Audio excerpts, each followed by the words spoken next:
अस्सलामुअलैकुम, आप देख रहे हैं हो क्या रहा है। मैं हूं Faisal Abbasi, group editor 92 news. Irshad Ahmed Arif सब साथ हैं। शुक्रिया इरशाद साहब आपका। सुप्रीम कोर्ट में आज सुन्नी इत्तेहाद काउंसिल की जो मखसूस नशिस्तों से मुताल्लिक केस है उस पर समाअत हुई हैं। इस मौके पे चीफ जस्टिस ऑफ पाकिस्तान काजी फ़ाइज़ ईसा ने रिमार्क्स दिए हैं कि इमरान खान बतौर वज़ीर-ए-आज़म इलेक्शन कमीशन पर असरअंदाज होते रहे हैं। आज जो सुन्नी इत्तेहाद काउंसिल के वकाला थे फैसल सिद्दीकी और सलमान अकरम राजा, उन्होंने बड़े मुफस्सल आज दलाइल दिए हैं और साथ ही साथ इस समाअत के दौरान बड़ी दिलचस्प सूरत हाल भी रही है। जजेस की जानिब से इस्तफसार भी किए गए। ओवरऑल अगर हम इस समाअत को देखें, अभी तो ये सब जुडिस मैटर है, फ़ैसला आना बाकी है। आया सुन्नी इत्तेहाद काउंसिल की दरख्वास्त मंजूर होती है या नहीं होती है। लेकिन आज जो सुन्नी इत्तेहाद काउंसिल के वकील और बिलखुसूस सलमान अकरम राजा की जो बॉडी लैंग्वेज थी वो कोई इतनी इम्प्रेसिव नहीं रही है। क्या रीज़न है, वो क्यों आउट क्लास होते रहे हैं, सवालात के जवाबात में इस पर कुछ डिटेल गुफ्तगू करेंगे। पाकिस्तान पीपल्स पार्टी और मुस्लिम लीग नून के दरमियान बिलाखिर मामलात तय हुए हैं, शराकत इक़्तिदार का फार्मूला भी तय हो गया है। अब बुनियादी सवाल ये है कि क्या पाकिस्तान पीपल्स पार्टी बिलवास्ता तौर पर इक़्तिदार में शरीक रहेगी या फिर वो डायरेक्टली फॉर्मली कैबिनेट का हिस्सा बनेंगे पंजाब में और वफाक में। ये एक नुक्ता अभी बाकी है। बाकी जनूबी पंजाब के जो अज़ला हैं, मुल्तान हैं, रहीम यार खान हैं, इन डिवीज़न्स में, इन ज़िलों में वो अपनी एडमिनिस्ट्रेशन मांग रहे हैं। साथ ही साथ पंजाब के दीगर इलाक़ों में भी पाकिस्तान पीपल्स पार्टी को बज़ाहिर तो मुस्लिम लीग नून इस वक्त तक कन्विंस कर पाई है। लेकिन अब जो अगला सिनेरियो है वो क्या होगा, ये यकीनी तौर पे कलीदी नुक्ता है। एक और बड़ी दिलचस्प खबर भी है, कुछ अजीब भी है कि साबिक़ वज़ीर-ए-आज़म और मुस्लिम लीग नून के कायद नवाज़ शरीफ साहब ने रुखसत जो है वो तलब की है, मंजूर भी कर ली गई है उनकी दरख्वास्त पार्लियामान के इस बजट सेशन से।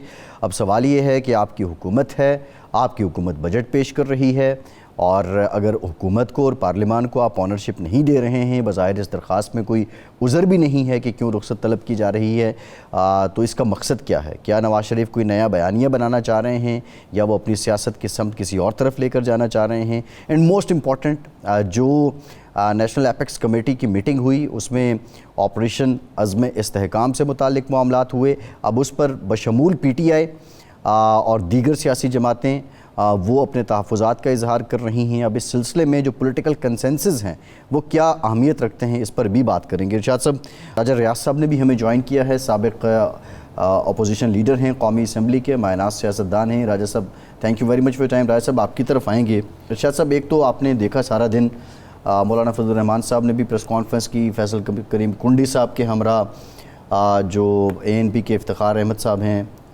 उन्होंने भी, मियां इफ्तिखार साहब उन्होंने भी आज प्रेस कॉन्फ्रेंस की है। दीगर सियासी जमातें भी अपने तहफ़्फ़ुज़ात का इज़हार कर रही हैं। CM KPK ने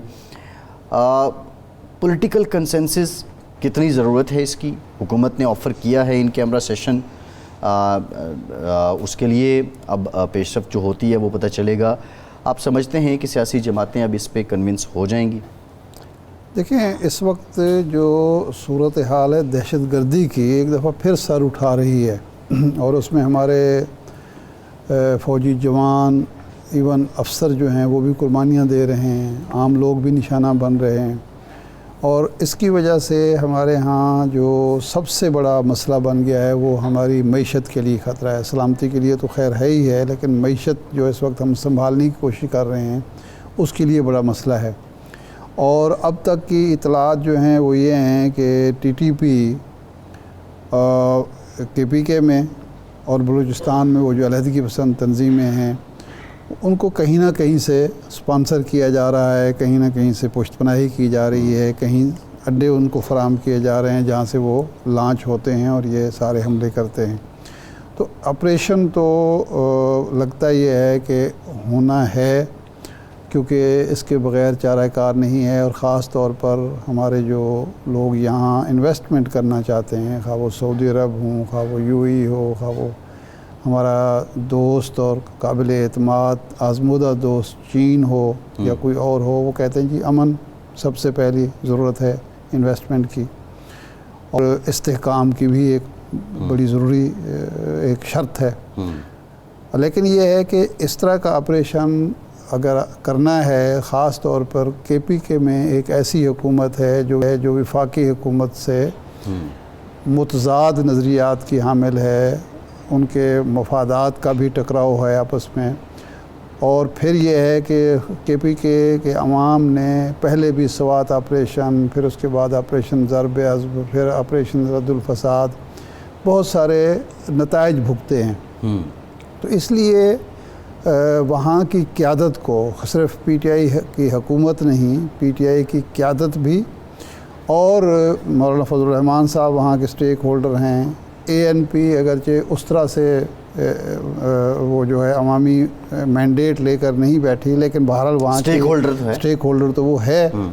तो इसलिए एतमाद में लेना बहुत ज़रूरी है, क्योंकि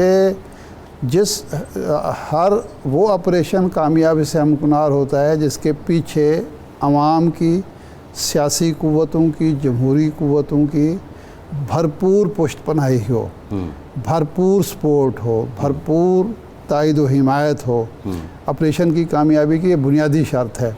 तो मेरा ख़्याल है हुकूमत को वक्त ज़ाय किए बग़ैर और ऑपरेशन शुरू करने से पहले हमारी तजवीज़ होगी कि आल पार्टीज़ कॉन्फ्रेंस जिस तरह 2016 में हुई, 15 में हुई थी, नेशनल एक्शन प्लान बना था जिसमें उस तरह की एक APC बुलानी चाहिए, पूरे सियासी इख्तलाफात ख़त्म करके ये जो आपस की महाज आ रही है, चपकलिश है, इसको बिल्कुल बालाए ताक रखा, जो APC में नहीं आएगा वो उसके पास उज़र भी नहीं होगा। साइडों से फराख दिली का मुजाहरा होना चाहिए, बुलाने वालों की तरफ से भी, उसमें भी कोई तमीज़ नहीं होनी चाहिए, तफरीक नहीं होनी चाहिए, और जाने वालों को भी बेजा शराइत आयद नहीं करनी चाहिए, और मिल बैठ के इस ऑपरेशन की जो मामलात हैं तय करने चाहिए कि कैसे होगा, कितना बड़ा होगा, किस तरह से होगा, और हर वो तहफ़्फ़ुज़ जो तहफ़्फ़ुज़ात हैं मुख्तलिफ़ सियासी जमातों के, क़ुव्वतों के, वो दूर होने चाहिए ताकि ये ऑपरेशन कामयाबी से हमकिनार हो सके और हमारी मईशत संभल सके। बिल्कुल ठीक है।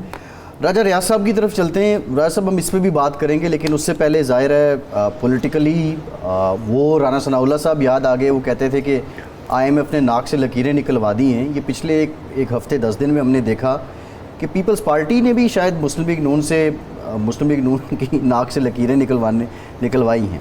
अब कंसेंसस हुआ है।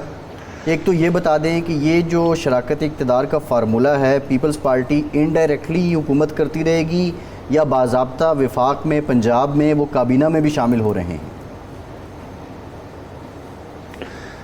जी शुक्रिया बासी साहब। सबसे पहले तो मैं समझता हूँ कि पीपल्स पार्टी इस हुकूमत का हिस्सा है। उन्होंने वज़ीर आज़म साहब को वोट दिया हुआ है और उनके वोट से वज़ीर आज़म बने हैं, और उनके जो तफसात थे वो पूरी एक कमेटी बैठी, उन्होंने सुने और वो हल हुए।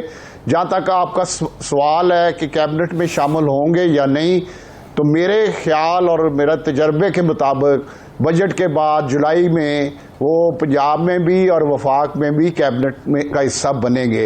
ये मेरा एक तजर्बा है कि वो लाजमी इसका हिस्सा बनेंगे, क्योंकि पार्टी के अंदर से भी काफ़ी प्रेशर है पीपल्स पार्टी के अंदर से कि जो वज़रा पहले रह चुके हैं या जो सीनियर लोग हैं कि उनको वज़ीर बनना चाहिए। अच्छा, यानी आपका ये तज्ज़िया है, ज़ाहिर है इंफॉर्मेशन बेस्ड तज्ज़िया होगा, आपको मालूमात भी होंगे क्योंकि आपकी साबका पार्टी भी है। अगर वो पीपल्स पार्टी शामिल हो जाती है तो एक तजर्बा पहले भी पीपल्स पार्टी और मुस्लिम लीग नून का शराकत इक़्तिदार का हुआ, जब आप भी पीपल्स पार्टी का हिस्सा थे, वो तो कोई कामयाब तजर्बा नहीं था। ये दोबारा ऐसे तो नहीं होगा, लेग पलंग शुरू हो जाएगी?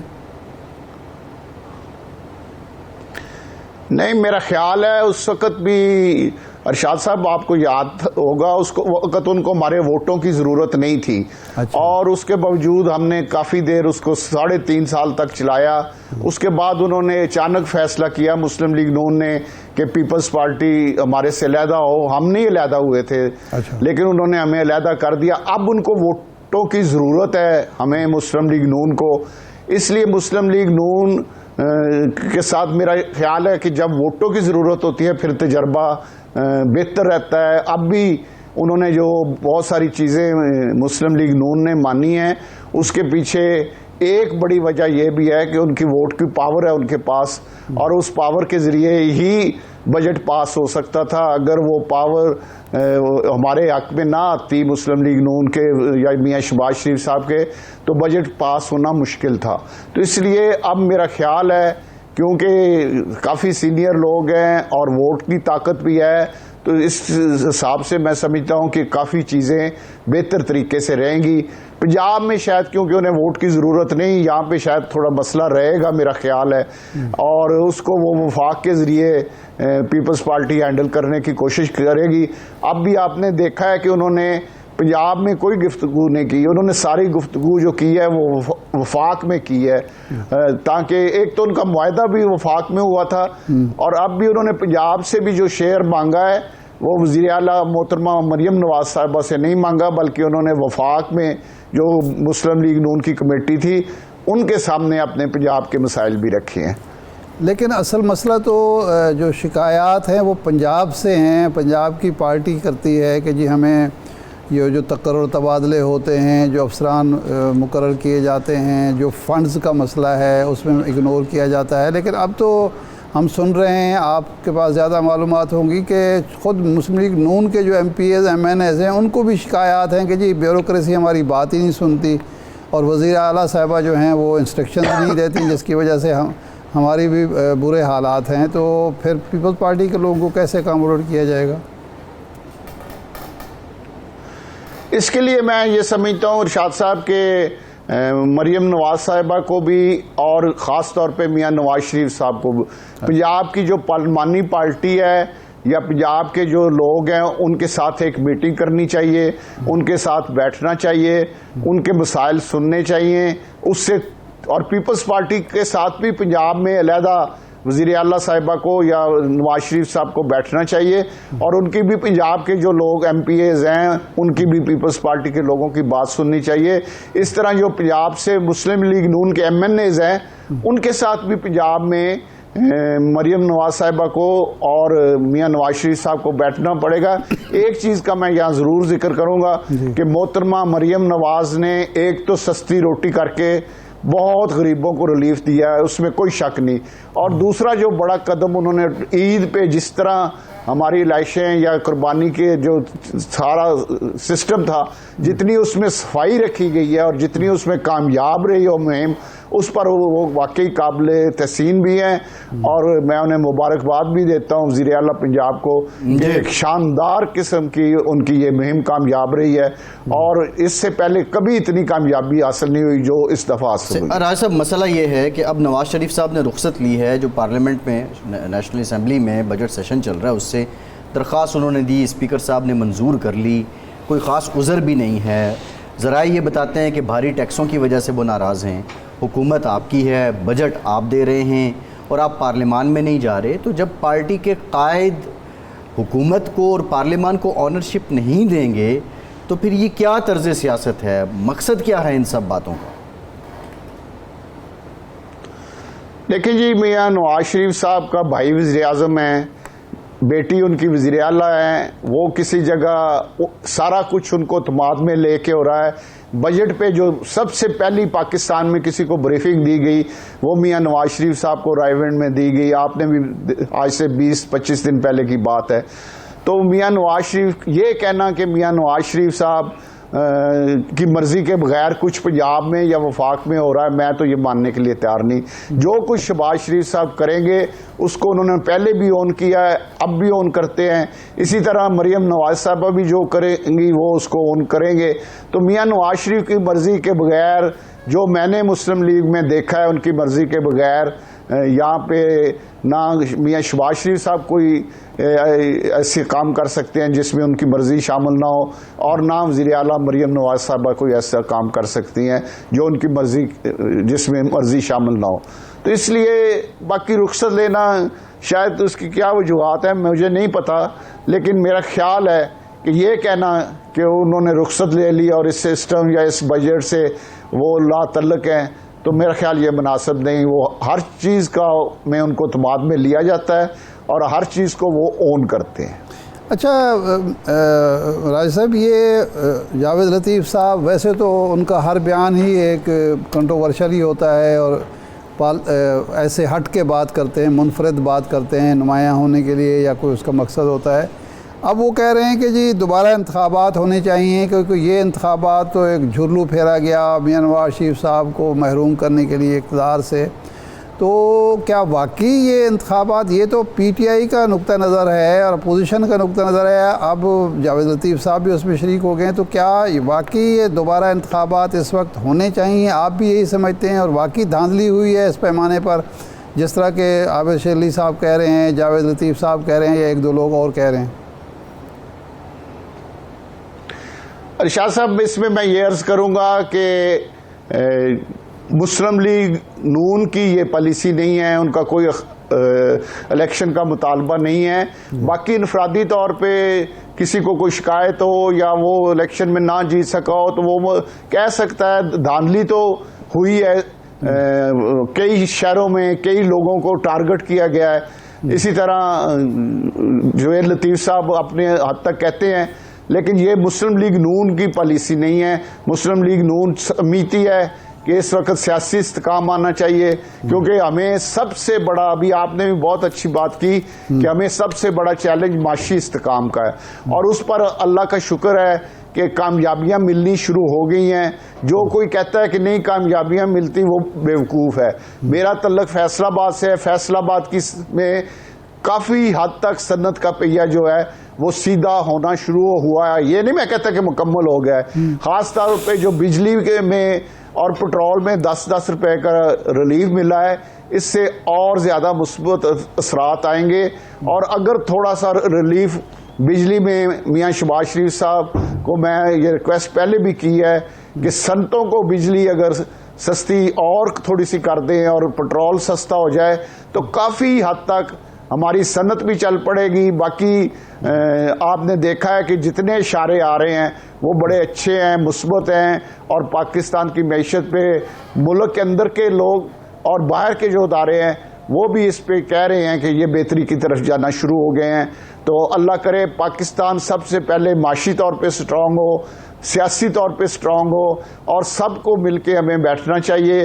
अब आपने एक बात की अभी कि यहाँ पे हमें बुलाना चाहिए, ये जो हमने नया ऐलान किया है एपीसी, तो उसमें मुझे 99% यकीन है कि ये पीटीआई वाले नहीं आएंगे, क्योंकि ये किसी की ना बात सुनने के लिए तैयार है, ना इनको किसी की बात समझ आती है। और इनका एक ही जो बदतमीजी ये कौमी असेंबली में करते हैं, यकीन जानिए कि जब से पाकिस्तान बना है कौमी असेंबली में वो बदतमीजी नहीं देखने में आई जो ये आजकल कर रहे हैं। किसी की इज्जत वहाँ महफूज नहीं, और ये सिर्फ असेंबली में जाके लोगों को गालियां देना और फजूल किस्म की गलत ज़बान इस्तेमाल करना, इसके अलावा इनका कोई मकसद नहीं। ये हर वक्त लड़ाई के मूड में है, हर वक्त ये चाहते हैं कि हमने एक और 9 मई दोहराना है, तो उसकी इनको इजाज़त नहीं दी जाएगी। ये मैं मियाँ शहबाज शरीफ साहब से मुतालबा करता हूँ और उसकी ऑफर भी हो गई है कि ये एपीसी बुलाई जाए और इनको दावत दी जाए, और इन्होंने नहीं आना तो कौम के सामने जिस तरह पहले ये बहुत सी हरकतों की वजह से मुल्क दुश्मन साबित हुए हैं, इसमें भी ये मुल्क दुश्मन साबित हो गए। ये आज मैं आपको एडवांस बता रहा हूँ। अच्छा, ये तो खैर आपकी प्रेडिक्शन है कि ये नहीं आएंगे, लेकिन अगर आ गए तो फिर अगर 1% चांस है आगे तो बड़ी अच्छी बात है। उनको मुकम्मल ब्रीफिंग देनी चाहिए, उन्हें एतमाद में लेना चाहिए। अच्छा, अगर आ भी गए तो बाहर आके कहेंगे, जिस तरह इनके वज़ीर आला ने कहा है, कल अंदर बैठा रहा है, सारा कुछ एग्री करके आया है, आज उसने बयान दे दिया है कि वहां पे तो इसका जिक्र ही नहीं हुआ। जो ऑपरेशन शुरू होने लगा है वहां पे तो कोई बात ही नहीं हुई। वहां पे सारे लोग कह रहे हैं कि इस पर बात हुई और सारों ने इस पर एतमाद का इज़हार किया। ये अंदर आ भी गए 1% जो चांस है, तो ये बाहर आके कहेंगे जी कि हमें ये मंजूर नहीं, ये तो बिल्कुल गलत हो रहा है। इन्होंने एग्री किसी चीज पे नहीं करना। इन्होंने ये सुबह घर से कसम उठा के निकलते हैं कि हमने कोई मुस्बत बात नहीं करनी, कोई मुल्क की बेहतरी की बात नहीं करनी, कोई मुल्क को सियासी माशी तौर पर इस्तेकाम की तरफ लेके जाने के लिए कोई कदम नहीं उठाना।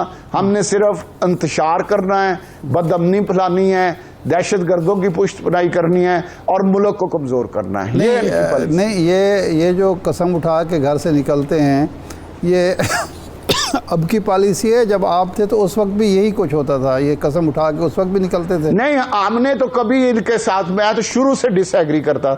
मैं तो बुजदार के 1 महीने बाद पहला बंदा था जिसने इमरान खान के सामने खड़े होकर पूरी पार्लिमानी मीटिंग में कहा था कि एक चोर आपने हमारे सरों पे बिठा दिया है, वजीर आला जो सबसे बड़ा सूबा है। और उस पर इमरान खान को बुरा भी बहुत लगा था। और फिर उसकी वजह से इमरान खान ने इतनी जिद की कि उसने अपनी वजीर आजमशिप सिर्फ इस चोर की वजह से उसको हाथ खोना पड़ा। राजा बुजदार की वजह से। राजा साहब, आपकी पंजाब की हुकूमत अब हद तक इज्जत बिल ले आई है। आप जो ये बात कर रहे हैं ना, आपको 30 लाख रुपए जुर्माना हो सकता है इस बात पे, हद तक इज्जत बिल के तहत। ठीक है जनाब, ये तो जब अदालत में जाएंगे तो अगर मैंने चोर साबित कर दिया बुजदार को, फिर क्या करेंगे? नहीं, साबित बाद में करेंगे, पहले तो आपको जुर्माना भरना पड़ेगा। और अदालत नहीं होगी, वो ट्रिब्यूनल होगा अपना बनाया हुआ। ये चले, मैं ट्रिब्यूनल में साबित कर दूंगा कि पाकिस्तान की हिस्ट्री का सबसे बड़ा चोर वजीर आला बुजदार था। अच्छा राय साहब, ये बताएं, पंजाब से मुतालिक बात हो रही है, कुछ आपके MNAs, कुछ MPAs पंजाब के अंदर जो ब्यूरोक्रेसी का तर्ज अमल है उस पर वो तहफ़्फ़ुज़ात रखते हैं। ये कैसे तहफ़्फ़ुज़ात दूर होंगे? और आपने भी ये भी कहा है कि पंजाब के MNAs, MPAs के साथ पार्टी को मीटिंग करनी चाहिए, पार्टी लीडर्स को उनको ऑन बोर्ड लेना चाहिए। मसाइल क्या हैं जो लोग मुंतखब हुए हैं मुस्लिम लीग नून की टिकट पर पंजाब से, उनके लिए इस वक्त? देखिए जी, जो हल्के का मुंतखब आदमी होता है उसका दो मकसद, एक तो उसे हल्के के लिए डेवलपमेंट चाहिए हुई है क्योंकि आदत पड़ गई है, लोग MNA MPA के पास अपनी हर मसला, सीवरेज का मसला हो, सड़क का हो, बिजली का हो, गैस हो, गली हो, उन्होंने या MPA के पास जाना या MNA के पास। दूसरा जो जायज़ काम, मैं कहता हूँ जायज़ काम, ब्यूरोक्रेसी को इज्जत देनी चाहिए और जायज़ काम उनके होने चाहिए। इसकी तरह की मियां नवाज शरीफ साहब का बहुत तजर्बा है और उन्होंने 85 में भी अपने MPAs को बहुत खुश रखा, उनके मसाइल हल कराए, उन्हें फंड दिए। तो अगर मियां नवाज शरीफ साहब एक मीटिंग इनसे पंजाब के मुस्लिम लीग नून के जो MP MNAs हैं उनके साथ कर लेंगे तो काफ़ी हद तक, और उसमें मरियम नवाज साहबा भी मौजूद हों तो काफ़ी हद तक चीज़ें जो हैं वो क्लियर हो जाएंगी। अच्छा राज साहब, आप हमेशा इस बात के दाई रहे हैं कि महंगाई कम होनी चाहिए। ये जो बजट आया है, ये IMF के दबाव पर बहुत ज़्यादा टैक्स लगाए गए हैं, किसी शोबे को छोड़ा नहीं गया, बहुत ज़्यादा ड्यूटीज़ वापस लगाई गई हैं, बहुत ज़्यादा सब्सिडीज़ वापस की गई हैं। तो आप समझते हैं कि जब ये इम्प्लीमेंट होगा 1 जुलाई को तो ये वाकई अवाम दोस्त बजट होगा? और अगर ये सख्त बजट जो है अवाम की मर्जी, अवाम के लिए बोझ बना तो क्या हालात होंगे? देखिए जी, मैं तो अभी तक जो 100 दिन है उसमें मैं आपको गिनवा देता हूँ।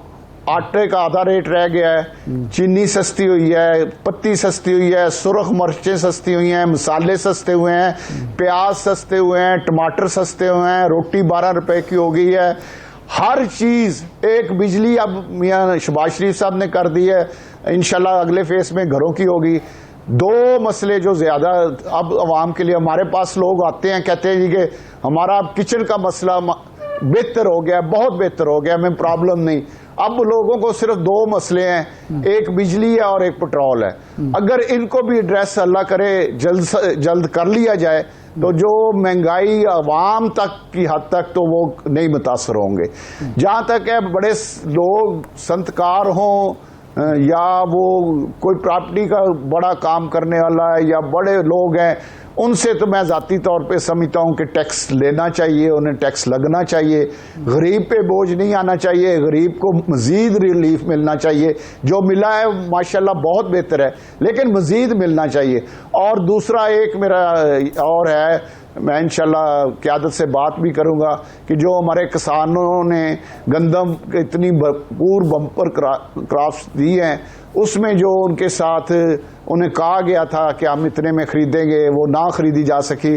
तो उनमें भी जो गरीब काश्तकार हैं, जो छोटे काश्तकार हैं, उनको हुकूमत को सब्सिडी देनी चाहिए, उनको रिलीफ देना चाहिए। चले बड़े काश्तकारों ने पिछले 5-7 साल अच्छा माशाल्लाह सब ने पैसे कमाए हैं। अगर एक फसल पे थोड़ा नुकसान भी हो गया या पैसे पूरे हो गए, नुकसान तो मैं नहीं कहता, पैसे पूरे हो गए हैं, तो थोड़ा बचत भी हो गई है, तो बड़े काश्तकारों को वो बर्दाश्त करना चाहिए, और छोटे काश्तकारों को, हुकूमत को जो उनके कमी आई है उनके बजट में, उसमें हुकूमत अगर सब्सिडी दे दे, जो कि मरियम नवाज साहब ने ऐलान भी किया है, तो मैं समझता हूँ उससे भी बहुत बेहतर रिजल्ट हो जाएंगे। जी ठीक, राजा साहब बहुत शुक्रिया आपके वक्त का, आप हमारे साथ थे। एक वक्फे के बाद दोबारा आते हैं।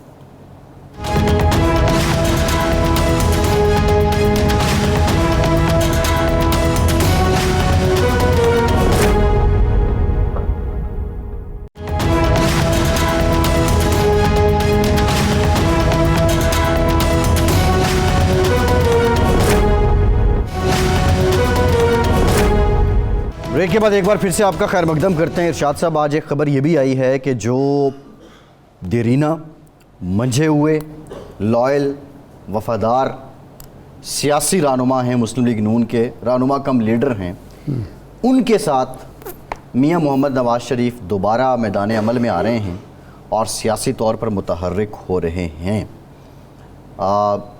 ख्वाजा साद रफ़ीक साहब को भी हम वहाँ देखेंगे। तवक्को की जा रही है कि जावेद लतीफ़ साहब को भी हम वहाँ देखेंगे। ख्वाजा साद रफ़ीक साहब का मैंने नाम लिया। तो ये किस तरह की तहरीक होगी अब मियाँ साहब जब दोबारा आ रहे हैं इतने सालों के बाद अवामी सियासत में? अच्छा, ज़ुबैरी साहब का, आबिद ज़ुबैरी साहब ने हमें ज्वाइन कर लिया। सब साबिक सदर हैं सुप्रीम कोर्ट बार एसोसिएशन के, बड़े नामवर वकील हैं, हमें ज्वाइन कर रहे हैं। बहुत शुक्रिया ज़ुबैरी साहब आपका। ज़ुबैरी साहब आपकी तरफ आते हैं, इरशाद साहब आप इसके तरफ रिस्पॉन्ड। अच्छा, पहली बात तो ये है कि इत्तेफाक से जिन लोगों के आपने नाम लिए सारे हैं जिनको अवाम ने वोट नहीं दिया, कामयाब नहीं हो सके, ये अजीब सी बात है। और मियां नवाज शरीफ साहब वज़ीर-ए-आज़म नहीं बन सके, तो एक तो ये हो सकता है कि आ इंदलीब करें मिल के आहुजारियाँ, तू हाय दिल पुकार, तू हाय गुल पुकार, मैं पुकारूँ हाय दिल। ये हो सकता है कि जो हैं दर्द दिल, अहवाल दिल बयान किया गया हो कि आपको कैसे वोट नहीं मिले और मुझे क्यों नहीं वज़ीर-ए-आज़म में, क्योंकि इश्तिहार तो छप गए थे वज़ीर-ए-आज़म नवाज शरीफ के। नवाज शरीफ साहब के उम्र का मसला भी है, सेहत का मसला भी है, लेकिन जो सबसे बड़ा मसला मियाँ साहब के लिए बना हुआ है वो है जंजीर पा वफाकी हुकूमत और सूबाई हुकूमत। अगर मरकज़ में भी उनकी हुकूमत है, सूबे में हुकूमत है, वो जब एक्टिव होंगे तो सबसे पहले तो उनको जवाबदेह होना पड़ेगा अवाम के सामने कि जी वफाकी हुकूमत और 16 माह पहले की भी वो क्या कर रही है, और आप उनको जो मसाइल अगर किसी को दरपेश हैं तो आप उनकी रहनुमाई क्यों नहीं कर रहे। आपने अभी जिक्र किया था कि उन्होंने छुट्टी की दरख्वास्त दी है बजट इजलास में। ये छुट्टी की दरख्वास्त बजट इजलास के बाद भी शायद चलती रहेगी।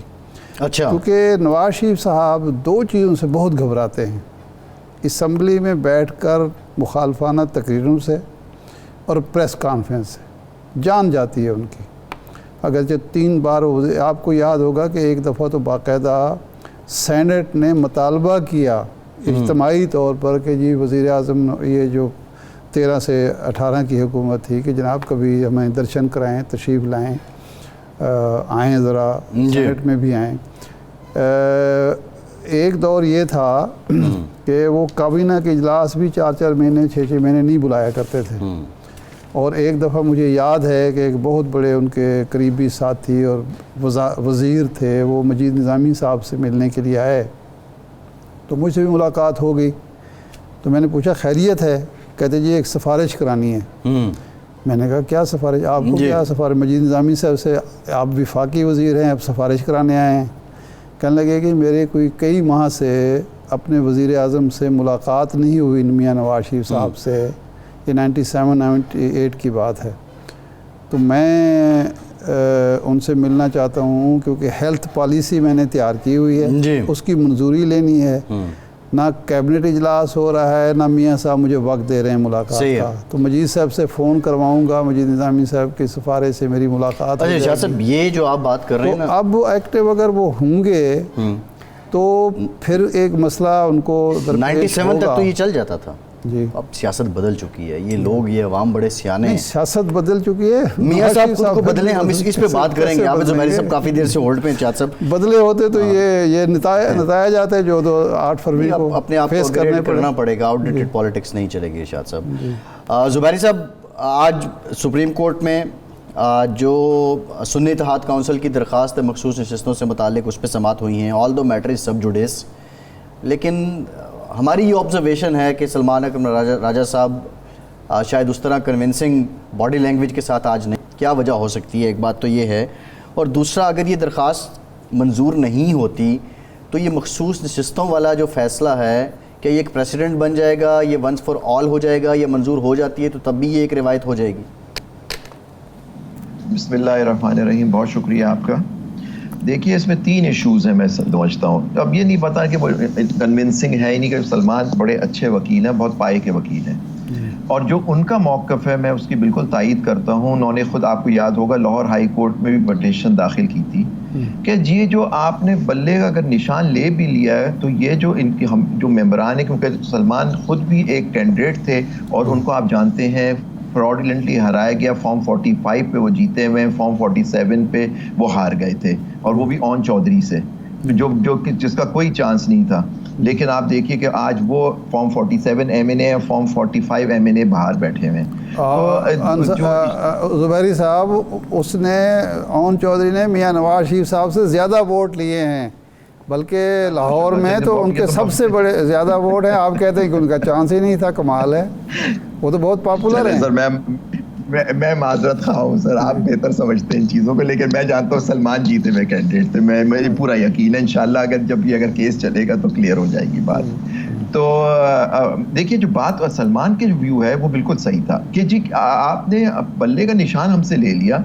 इसका मतलब ये नहीं है कि हम लोग इंडिपेंडेंट हो गए, क्योंकि आपको पता है जो आज़ाद होते हैं वो फॉर्म भी आज़ाद का भरते हैं, कहते हैं हमारा किसी सियासी जमात से ताल्लुक नहीं है। लेकिन सलमान और बाकी जो सब लोगों ने PTI के फॉर्म भरे, वो PTI के ही। आप ठीक है, आप बल्ले का निशान कहाँ लिखा हुआ है कि बल्ले का निशान लेंगे तो आप इंडिपेंडेंट हो जाएंगे? तो पॉलिटिकल पार्टी भी एग्जिस्ट करती, तो इनको चाहिए था कि ये, और इनका देखिए लाहौर हाई कोर्ट में इनका खिलाफ फैसला किया, उसकी पटिशन यहाँ सुप्रीम कोर्ट में पेंडिंग है, वो इसके साथ भी देखिए फुल बेंच का फैसला है, और इसका ये जो इंटरप्रिटेशन होगी ये बहुत बाइंडिंग होगी, इसको चेंज करना भी बड़ा मुश्किल होगा, क्योंकि फुल कोर्ट का एक फैसला आएगा इसके अंदर।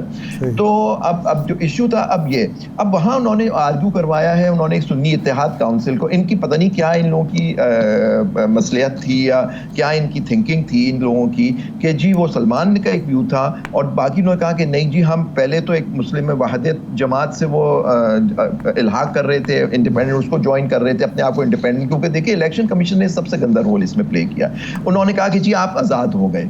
सलमान अकरम राजा साहब ने इसी को चैलेंज किया था, तो आपको इसी को लेके आगे चलना चाहिए। तो पहली बात है, मैं समझता हूँ ये आज़ाद नहीं थे, ये अभी भी अपने पॉलिटिकल पार्टी इनको आर्ग्यू करना चाहिए। लेकिन जो पहले जो केस जिसने चलाया वो सुन्नी इत्तेहाद काउंसिल के वकील साहब ने, फैसल साहब ने चलाया, फैसल सिद्दीकी ने। उन्होंने आर्ग्यू किया कि जी हम लोग पार्टी है और इन्होंने हमें शामिल किया, तो हमें मखसूस नशतें हमें मिलनी चाहिए। तो मेरा व्यू है कि जी ये PTI को मिलनी चाहिए सारी सीटें। तो बाकी जो इशू होता है वो नहीं, ये प्रेयर तो ज़ुबैरी साहब नहीं है ना कोर्ट के सामने कि PTI को ही मिलनी चाहिए, वो तो सुन्नी इत्तेहाद काउंसिल की प्रेयर है ना।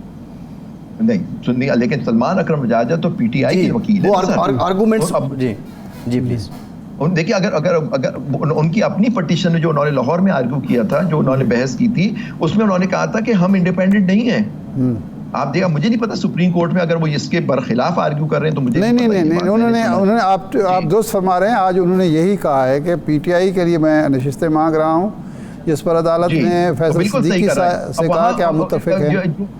जी, और दूसरी तरफ से भी जो उन्हीं के वकील खड़े किए गए हैं जो सुन्नी इत्तेहाद काउंसिल को रिप्रेजेंट कर रहे हैं, वो कह रहे हैं कि जी सुन्नी इत्तेहाद को दे दें। तो आप ये देखिए ना, एक जगह एक वकील कह रहा है कि हमें दे दें, दूसरी वकील का, जबकि मैं कह रहा हूँ सलमान साहब का जो पॉइंट ऑफ व्यू वो सही है। अच्छा। और सीटें इनको मिलनी चाहिए। जब ये अगर उनको मिल जाती हैं, अगर बेशक उन्होंने इल्हाक किया हुआ हो या उनको शामिल हो सुन्नी इत्तेहाद में, तो वो बात अगर वो नहीं हो सकती, फर्ज करें कोर्ट इस नतीजे पहुंचती है कि जी उनको सीटें नहीं मिल सकती। सुन्नी इत्तेहाद ने तो पोलिटिकल पार्टी के तौर पर इलेक्शन लड़ा ही नहीं, उनके जो लीडर काउंसलर साहब थे साहबजादा साहब, उन्होंने तो एक इंडिपेंडेंट के आज़ाद हैसियत से लड़ा, तो वो उसमें शामिल नहीं हो सकते। तो लेकिन पॉइंट इज दैट कि उसका दूसरा इफेक्ट तो ये होगा कि फिर हाँ उसमें नहीं हो सकते, लेकिन वो पीटीआई के तो रहेंगे, तो उनको सीटें मिलनी चाहिए। आई थिंक ये बात भी सामने खुल के आनी चाहिए, और आई एम श्योर सलमान जो है वो इसी तरह इस तरह से अपने दलाइल पेश कर रहे हैं कि सीटें अगर उनको नहीं मिलती तो पीटीआई को तो मिलनी ही चाहिए, क्योंकि वो तो जमात एग्जिस्ट करती है।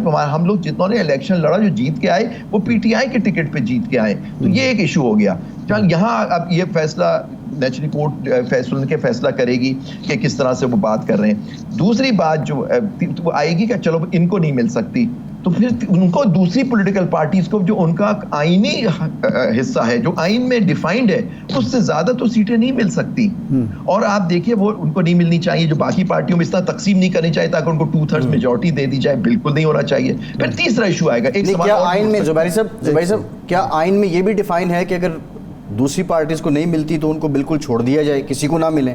नहीं, ये भी तो डिफाइन नहीं है। आप आ रहे हैं तीसरे पॉइंट। अब मैं तीसरा पॉइंट वही दे रहा था, आपने पहले ही पूछ लिया, मैं उस पर ही आ रहा था। अच्छा, अब आइन में ये नहीं लिखा हुआ कि जी, लेकिन देखिए जो शेयर लिखा है वो तो लिखा हुआ है ना कि एक पार्टी, अब वो सीटें किसको जाएं, अगर इनको नहीं मिल सकती, जबकि इनको मैं समझता हूं इनको मिलनी चाहिए, अगर चल नहीं मिल सकती तो उनको खाली छोड़ना होगा। आपको याद होगा पिछली पार्लियामेंट में इन्होंने पीटीआई वालों ने इस्तीफा दे दिया, आपको याद होगा।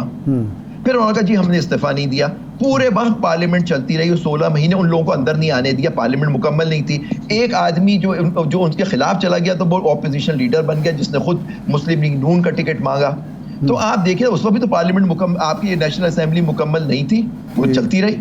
तो इसका बताओ, ये पॉइंट है, अगर उनका आपको नहीं मिलनी तो दूसरों का हक तो इस तरह नहीं हो सकता कि जी पार्लियामेंट मुकम्मल नहीं है। पार्लियामेंट तो उस वक्त भी मुकम्मल नहीं थी, ना बाई इलेक्शंस कराए गए, ना उनके एक्सेप्ट किया गया रेजिग्नेशन, उनको टांग के रखा 16 महीने।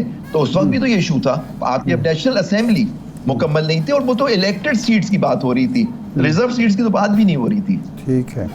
अच्छा, ये फरमाएं कि अब एक सवाल मुसलसल होता रहा है कि उस वक्त ये जो फ़ैसला हुआ पीटीआई में शामिल ना होने का, आपके नुक्ते नज़र से वो दुरुस्त फ़ैसला नहीं था, उनको शामिल होना चाहिए था, और उसका ही नुकसान अब तक हो रहा है? देखिए, पहली बात है, आपके सवाल से थोड़ा सा मैं आपकी अदब के साथ थोड़ा सा इख्तिलाफ करूंगा, माफ कीजिएगा, इसलिए करूंगा कि उनको शामिल नहीं होना, वो पीटीआई के ही थे। उन्होंने जो फैसला जो उनका है कि एसआईसी को उन्होंने ज्वाइन किया, सुन्नी इत्तेहाद काउंसिल को, वो सही नहीं है, मैं समझता हूँ फैसला। उनको ये उनका था कि जी हम पीटीआई के लोग हैं, आपने हमसे सिंबल ले लिया क्या, क्योंकि एक इशू उठ गया कि हमने अपने इलेक्शंस कराए नहीं कराए, वो सही थे नहीं थे, आपने सेक्शन 215 के तहत आपने हमसे सिंबल ले लिया इलेक्शन लॉ के तहत। लेकिन पॉइंट इज दैट कि आप पीटीआई के तो रहे, आप जाहिर बात आपके सिंबल्स अजीब अजीब किस्म के मिल गए, लेकिन आपका जो फॉर्म आपने दाखिल किया उस पे आपने लिखा था कि आपको जो टिकट दिया पीटीआई के टिकट होल्डर हैं आप, वहां तो इंडिपेंडेंट नहीं हो, क्योंकि जो जुबैर साहब सवाल इसलिए पैदा होता है कि जब उनको इलेक्शन कमीशन ने डिक्लेयर कर दिया आज़ाद, इसी बुनियाद पर उनको एक पार्टी का सिंबल नहीं मिला, मुख्तलिफ हुए, तो इसके बाद उन्होंने शामिल तो होना था ना? जी सर, इसको नहीं, उसको दूसरी तरह से मैं देखूंगा। उनको आजाद, उन्होंने इस तरह कहा कि जी आपसे सिंबल ले लिया तो आप आजाद हो गए, क्योंकि आपने इलेक्शन नहीं कराई सही से। इसको उन्होंने चैलेंज करना चाहिए था, इस पे लड़ना चाहिए था। तो अब देखें, उस पर पटिशन दाखिल हुई, पटिशन डिसमिस हुई लाहौर हाई कोर्ट में सलमान अकरम साहब की, उसकी पटिशन पेंडिंग है। आपको लेना ही चाहिए था, आपको उसी को लेके आगे चलना चाहिए था कि जी हम इंडिपेंडेंट नहीं है। अब सुप्रीम कोर्ट के अंदर इनको ये अच्छा, अब क्योंकि इशू आ जाता है कि 3 दिन में उनको दाखिल होना, अगर फर्ज करें वो इंडिपेंडेंट भी आप उनको कंसीडर करें, 3 दिन में कहते हैं हम पीटीआई में शामिल हो रहे हैं। भाई पीटीआई में तो पीटीआई जमात तो है, जैसे एसआईसी एक जमात है, वो आप पीटीआई में शामिल हो जाते हैं। ये बिल्कुल ठीक। जुबैर साहब यही जो आप बात कर रहे हैं, इरफान कादिर साहब उन्हीं दिनों हमारे साथ है, उन्होंने कैटेगोरिकली कहा था कि सिंबल लिया गया, गैजेट में पीटीआई मौजूद है, तो वो पीटीआई में जा सकते, शामिल होने की क्या बात है। अच्छा, एसआईसी में तो ऐसी गए ना, अब वो रूट बदल दिया ना, अब वो एसआईसी से के थ्रू आ गए तो ये कॉम्प्लिकेशन होगी। जुबैर साहब, एक और आज फैसला आया इस्लामाबाद हाई कोर्ट से, जो इलेक्शन ट्रिब्यूनल वाला इलेक्शन कमीशन का फैसला था वो कलअदम करार दिया। आज इस्लामाबाद हाई कोर्ट ने जस्टिस आमिर फारूक साहब ने, जहांगीरी साहब ही अब उसको देखेंगे उस ट्रिब्यूनल को। सुप्रीम कोर्ट में भी एक अपील मौजूद है कि ट्रिब्यूनल की तश्कील किसका इख्तियार है। अगर फैसला जी लाहौर हाई कोर्ट के फैसले के अगर ये फैसला जो है वो इलेक्शन कमीशन की दरख्वास्त के मुताबिक उनके हक में आ जाता है तो इस्लामाबाद हाई कोर्ट का जो आज का फैसला उसका क्या स्टेटस रह जाएगा? वो तो नेचुरली का सुप्रीम कोर्ट ने एक चीज डिफाइन कर दी तो फिर नेचुरली वो भी बाइंडिंग हो जाएगा ना सर। लेकिन देखिए ना, अब इलेक्शन कमीशन का ये अजीब नई एक मंतक शुरू हो गई है। सुप्रीम कोर्ट को मैं समझता हूँ क्योंकि सब जुडिस मामला ज़्यादा एक चीज देखने जाए, लाहौर के अंदर और इस्लामाबाद हाई कोर्ट में लाहौर हाई कोर्ट के रूल्स अप्लाई करते हैं, उसके अंदर वहाँ इंट्रा कोर्ट अपील होती है। और अब जैसे आपको याद होगा जब इलेक्शन के केसेस चल रहे थे पिछले साल, एक बात हमेशा यही जो आजकल जजेस बैठे हुए हैं जब बेंच पे आते थे वो यही कहते थे कि आपने इंटर कोर्ट, आप डायरेक्ट सुप्रीम कोर्ट क्यों आ गए या सुओ मोटो क्यों ले लिया गया, आपने इंटर कोर्ट अपील पेंडिंग थी उसका फैसला कराना चाहिए था। तो यहाँ भी तो वो इंटर कोर्ट अपील का हक है, आप इंटर कोर्ट अपील करे बगैर सुप्रीम कोर्ट कैसे आ गए? लेकिन कोई चीज देखी नहीं। जब पिछले साल आपको याद होगा इलेक्शन वाले केसों में ये बात, जो जजेस बाद में चल के नोट लिखते थे उस जो मेजोरिटी ऑफ बेंचेस के खिलाफ, वो यही कहते थे कि जी वहां पे आपका इलेक्शन का फैसला इंटर कोर्ट में आते, फिर वहां से अपील आती सुप्रीम कोर्ट, आप डायरेक्ट आ गए या आपने सुओ मोटो ले लिया। तो ये आज भी अप्लाई होना चाहिए कि जी इंटर कोर्ट अपील थी, लेकिन जैसे आपने फरमाया कि अगर वो फैसला आ जाता है कि जी इसका इख्तियार उनका था ये, तो नेचुरली वो बाइंडिंग हो जाएगा ना हर कोर्ट पे। अच्छा जुबैर साहब, हम ये देख रहे हैं कि पिछले 2 साल के अरसे में, इससे पहले इस तरह की इबहाम और कन्फ्यूजन नहीं होता था। इदारों के दरमियान एक बज़ाहिर तो ये कहा जा रहा है कि जी हर इदारा अपने इख्तियारात के तहत काम है, हालांकि एक टकराव की कैफियत है कि जनाब सुप्रीम कोर्ट फ़ैसला करती है कि इलेक्शन 2 असम्बलियों के इलेक्शन कराएं, वो इलेक्शन कमीशन खड़ा हो जाता है कि नहीं जी हम तो बिल्कुल नहीं कराएंगे, और फिर महकमे भी आ जाते हैं, वजारतें भी आ जाती हैं। ये जो सूरत हाल इस वक्त हमें नज़र आती है अदालती सतह पर भी और इंतज़ामी सतह पर भी, ये आप बतौर कानूनदान समझते हैं मुल्क को किस तरफ ले जाएगी? क्या हम बेहतरी की तरफ जा रहे हैं या ख़राबी की तरफ जा रहे हैं? साहब आप बिल्कुल ख़राबी की तरफ जा रहे हैं। देखिए क्यों ये टकराव हो रहा है। टकराव इसलिए हो रहा है कि आइन और कानून की आप पासदारी नहीं रख रहे। हर कोई चाहता है कि जिसकी लाठी उसकी भैंस। हमारे यहाँ लाठी रूल है सर, आपके आइन और कानून की तो कोई बात ही नहीं करता। पिछले साल आइन कितनी बुरी तरह तोड़ा गया, इलेक्शन कमीशन ने तोड़ा, हुकूमत ने तोड़ा, इदारों ने तोड़ा, कोई पूछने वाला नहीं है। आप देखिए जिस मुल्क में कानून और आइन और सुप्रीम कोर्ट या कोर्ट के ऑर्डर्स को माना नहीं जाए उसका क्या बेहतरी आ सकती है? जब भी आपको, जब तक जो देखें जो तरक्की याफ्ता कौमें हैं जो आगे बढ़ी हैं, वो सिर्फ और सिर्फ आइन और अपने कानून पे अमल दरामद करके, उन आइन और कानून से कोई बड़ा नहीं होता। आप चले जाएं यूरोपियन ममालिक में और ममालिक में जहां आइन और कानून की पासदारी है। अब इंग्लैंड को देख लीजिए, यूके को, वहाँ आइन नहीं है, लेकिन क्या वहाँ का जो एक कन्वेंशन है, क्या मलका या बादशाह जो होता है वहाँ उसके खिलाफ जा सकता है? जबकि वहाँ कोई उस पर पाबंदी नहीं है किसी चीज़ की, लेकिन वहाँ एक कन्वेंशन डेवलप हो गया कि ये जो चीज़ें नहीं की जाएंगी। वहाँ क्या कोई वजीर आज़म अपने कानून से बड़ा होता है? नहीं। जब तक आपके आइन और कानून की इज्जत नहीं होगी हर इदारा समझेगा, और कुछ इदारे ऐसे हैं जो समझते हैं वो तो उन सब से बालातर है। आइन हमारी हम अनफॉर्चुनेटली बालातर नहीं रहा है। हर कोई बात करता है पार्लियामेंट की सुप्रीमेसी। कौन सी सुप्रीमेसी? पार्लियामेंट सुप्रीम नहीं है, कोई अदारा सुप्रीम, हमारा आइन सुप्रीम है। पार्लियामेंट भी बाउंड है आइन के अंदर, ठीक है, कानून साजी उन्होंने करनी है, उसकी इंटरप्रिटेशन अदालत ने करनी है, उसकी एग्जीक्यूशन जो है हुकूमत ने करनी है, लेकिन आइन हमारा है बेसिक डॉक्यूमेंट। आइन के अगर आप खिलवाड़ करेंगे या उसकी करेंगे तो आप इस सिचुएशन में आएंगे। आप एक महज़ब माशरा या महज़ब कौम नहीं कहलाएंगे सर। अच्छा, ये भी अब सुनने को मिल रहा है कि जी जब आइन में कुछ चीज़ वाज़े है तो फिर अदालती फैसलों को हम क्यों देखें? हम तो आइन के तहत हल्फ उठा चुके हैं, आइन के पाबंद हैं। हम तो ये सुना करते थे कि जी आइन भी वही है जो तशरीह सुप्रीम कोर्ट कर दे, और एस.एम. ज़फ़र साहब ये कहा करते थे, मैं थोड़ी सी बात मुकम्मल कर लूँ। एस.एम. ज़फ़र साहब कहते थे कि जो सुप्रीम कोर्ट का जज होता है वो मुज्तहिद होता है, वो इज्तिहाद कर रहा होता है, उसकी तशरीह ही आइन समझी जाती है। आपकी क्या राय है इसमें? देखिए बिल्कुल वो बहुत पाए के वकील थे, बहुत बड़े कॉन्स्टिट्यूशनल लॉयर थे, अल्लाह उनका गरीक रहमत करे। और देखिए वो बात उन्होंने बिल्कुल सही बात कही। हर बड़ा वकील इस मुल्क का जो गुजरा है, हर वकील जो गुजरा है, जो वकील है वो यही बात करेंगे। आइन क्या है? आइन भी तो कानून है।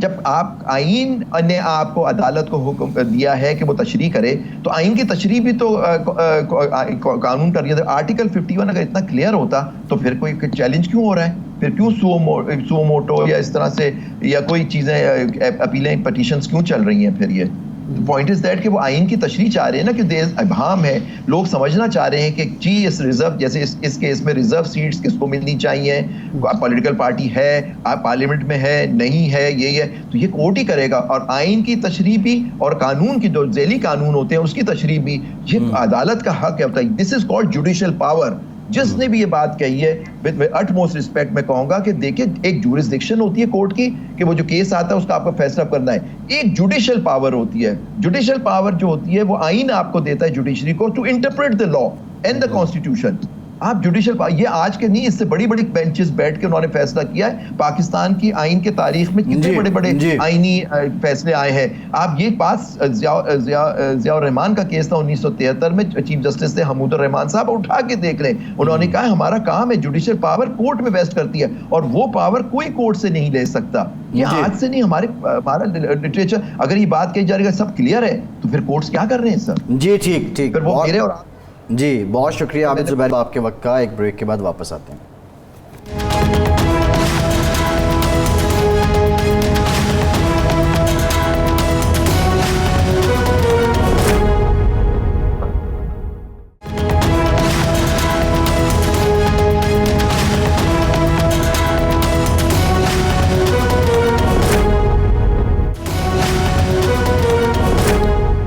ब्रेक के बाद एक बार फिर से आपको खुशामदीद कहेंगे इरशाद साहब एक जानिब तो नवाज शरीफ साहब आ रहे हैं तहरीक में यानी मुतहर्रिक हो रहे हैं तहरीक दूसरी तरफ ना चला जाए दूसरी जानिब पीपल्स पार्टी पहले मुतहर्रिक हुई और मामलात उन्होंने तय कर लिए हैं अभी तक कम से कम मैं इस हद में क्लियर नहीं हूँ कि पीपल्स पार्टी क्या वफाकी काबीना या पंजाब काबीना में शराकत इक़्तिदार होगी या बिलवास्ता तौर पर ही शरीक इक़्तिदार रहेगी ताकि उनके पास एक फ़्लेक्सिबिलिटी रहे कि कल को जब अलहदा होना है तो हम सियासी मामलात कर सकें बयानियाँ बना सकें पीपल्स पार्टी के जो तहफ़्फ़ुज़ात थे PMLN से अगर हम इसको मेज़ पे रख के देखें तो आप समझते हैं कि ये जायज़ थे ये दुरुस्त थे पीपल्स पार्टी अब्बासी साहब सिर्फ चंद अफसरों के तबादले चाहती है पंजाब में सिंध के लिए वसाइल चाहती है तरक्याती फ़ंड्स चाहती है और जनूबी पंजाब में जहाँ उनके MNAs वगैरह MPs बने हैं या सेंटर में भी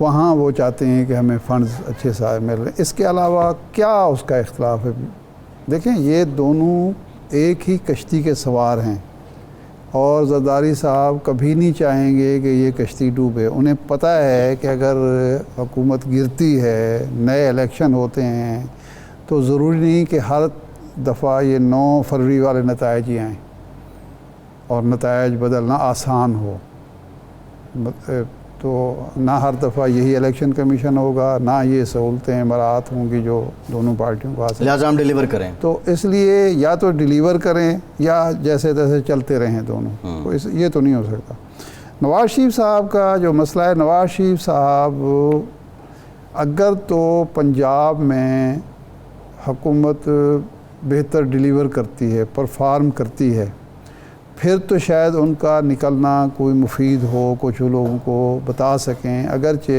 मेरा नुक्ता नज़र हमेशा ये रहा है कि जो सियासत है पाकिस्तान की सियासत ख़ास तौर दुनिया में भी यहाँ आप डिलीवरी की बुनियाद पर आवाम को मुतमईन नहीं कर सकते आपको नैरेटिव की बुनियाद पर ही आवाम आपके पीछे चलते हैं बहादुर लीडर के पीछे लोग चलते हैं कारगुजारी भी एक एलिमेंट है लेकिन बयानिया उससे बड़ा है लेकिन बयानिया बड़ी बात है बड़ी सही है और 88 के इलेक्शन में हमने 2008 के इलेक्शन में देखा कि पंजाब में चौधरी परवेज़ इलाही साहब ने जितना काम किया था यस और बाकी जमातें तो थी नहीं बेनज़ीर भुट्टो साहबा भी बाहर थी मियाँ साहब भी बाहर थे वो आखिरी दिनों में वापस आए लेकिन जब नैरेटिव ये था वर्दी वाला नैरेटिव चला परवेज़ मुशर्रफ की वर्दी वाला तो काफिली कहीं नज़र ही नहीं आई हालांकि जितना काम शायद उन्होंने और बिलखुसूस जो सोशल सर्विसेज उन्होंने दी वो एक रिकॉर्ड है मतलब डिलीवरी और परफॉर्मेंस जो थी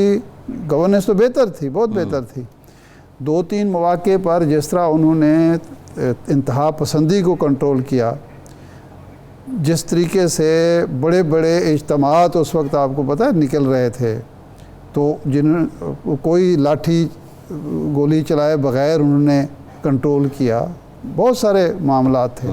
लेकिन जब नैरेटिव आया 2000 के इलेक्शन में तो साफ हो गए। बिल्कुल ऐसे है। अब भी जो मियाँ साहब ने तकरीरें की, जो इज्तिमात छोटे मोटे थोड़े बहुत हुए, तो उसका कोई फ़ायदा नहीं हुआ। तो इसलिए मियाँ साहब ने अगर निकलना है ये हुकूमत का हुक्मरानी का बोझ लेकर, अच्छा उस वक्त ये काम चल जाया करता था जब मद्दे मुकाबल पीपल्स पार्टी होती थी, क्योंकि पीपल्स पार्टी के मुकाबले में नवाज शरीफ साहब एक बेहतर नैरेटिव लेके खड़े होते थे। मल्टीपल फैक्टर्स थे, लाहौर से थे और चीज़ें नहीं, लाहौर के उस अलावा जो थे वो ये था कि तजारत, बिजनेस कम्युनिटी उनके साथ होती थी, मीडिया उनका साथ देता था। इस वक्त तो सूरत हाल ज़माना बदल गया इरशाद साहब, ये नौजवानों की सियासत है, ये अपडेटेड साइबर सियासत है, ये आईटी की सियासत है, एआई की सियासत है। इसमें अगर आप बजट सेशन में, और नौजवान जो है, देखें नौजवान देखता है तरक्की याफ्ता ममालिक को कि वहाँ क्या हो रहा है और हमारे यहाँ क्या हो रहा है, वहाँ कौन सी किस तरह की गवर्नेंस है, यहाँ कैसी है, हम वैसे क्यों नहीं। पहले वीसीआर पे देखता था, अब वीसीआर की ज़रूरत ही नहीं है, अब वो हथेली पे देखते हैं। ये चीज़ें बदल चुकी हैं, इसका इदराक करना चाहिए। शायद से प्रोग्राम का टाइम खत्म हो गया, बहुत शुक्रिया आपका। आज के प्रोग्राम से इतनी इजाज़त दीजिए।